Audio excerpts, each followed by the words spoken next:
Du Soleil here, your network days voila, back again.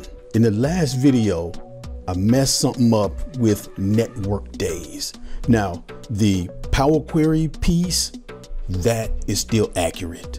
My concerns around network days function, that's where things got a little murky.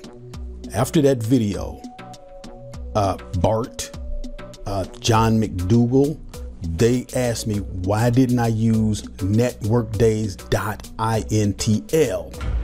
And then I saw Layla Guerrilla did a video on network days and NETWORKDAYS.INTL. To be honest with you, I did not know about NETWORKDAYS.INTL. So I just want to say that for integrity and trust, I'm not going to try to BS you and try to come up with some lame roundabout excuse that I hope y'all might buy. No, integrity. Today, we're going to revisit network days, look at NETWORKDAYS.INTL, and look at something that I'm going to stand by.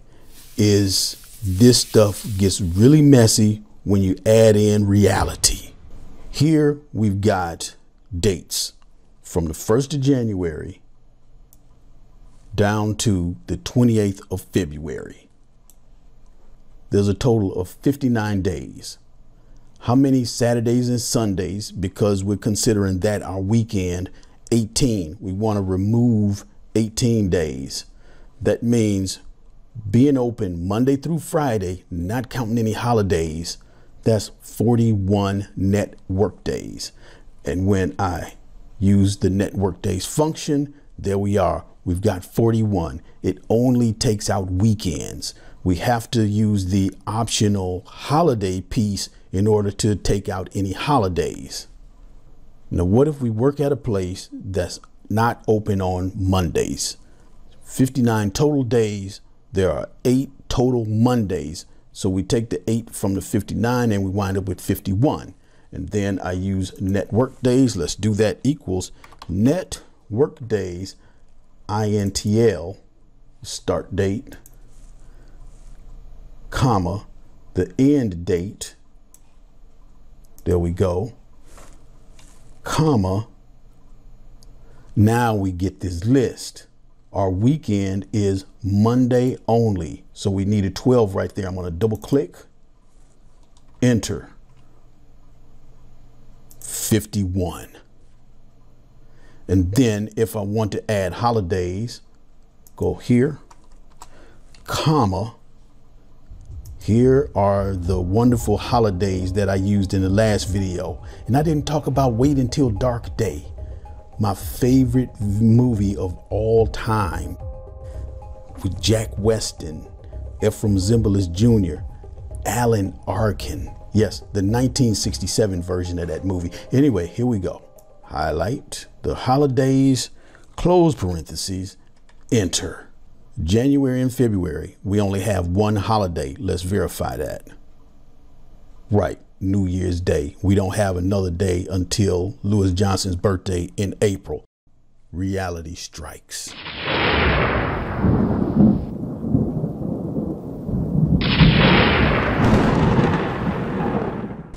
This is interesting because I was living in California when they passed legislation to allow people to work 4 10-hour days versus 5 8-hour days. That messes up being able to use either of the network days, because a lot of people had 3-day weekends and some people had 2 weekends. I loved it because I got Wednesdays off. I would work Monday, Tuesday, off Wednesday, Thursday, Friday, off Saturday, Sunday. Beautiful. We've got these employees. Andrea works regular Monday through Friday. The people with an S next to their name, they're the shipping people who do have stuff to do over the weekend. So Brent works Wednesday, Thursday, Friday, Saturday. Trace works Saturday, Sunday, Monday, Tuesday, Wednesday. I'm not going to go through all of the details of this. I am going to provide the workbook so that you can download it. All right. I'm going to go to data, queries and connections. I took this table and unpivoted it. Here it is. Andrea works 2, 3, 4, 5, 6, Monday through Friday.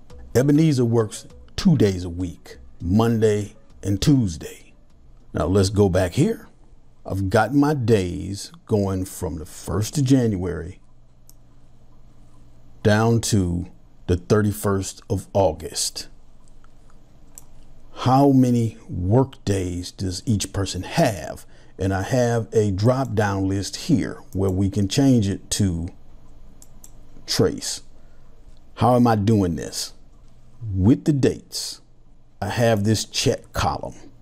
What match is doing is looking to see, is the date in column C on the holidays list? If it is on that list, it's going to return a number. So January 1st is New Year's Day. It is number 1 on the list of holidays. There it is. And then I use if in A, because most dates are not going to be on the list of holidays. So I want to take that date and turn that into a weekday number. And what is that minus sign doing? That was the simple way for me to isolate any holidays.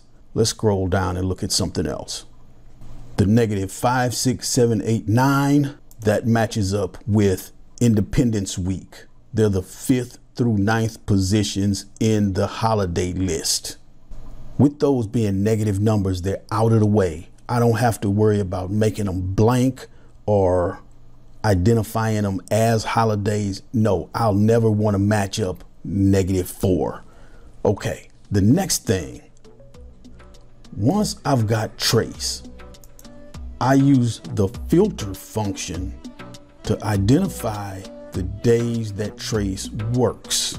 And if I change it, let's look at Ebenezer. Ebenezer only works 2 days a week. And then COUNTIFs to count the number of Mondays and Tuesdays that are in our list of dates. 34 and 34. Now I do a sum of M3 hashtag, a sum of whatever shows up in that COUNTIFs range.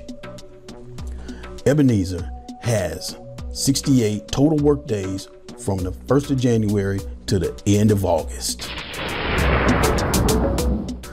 There you are, more network days from the network days voila. Now go back, look at the other video and check out the full Power Query solution. That is so much better than fiddling around with these functions.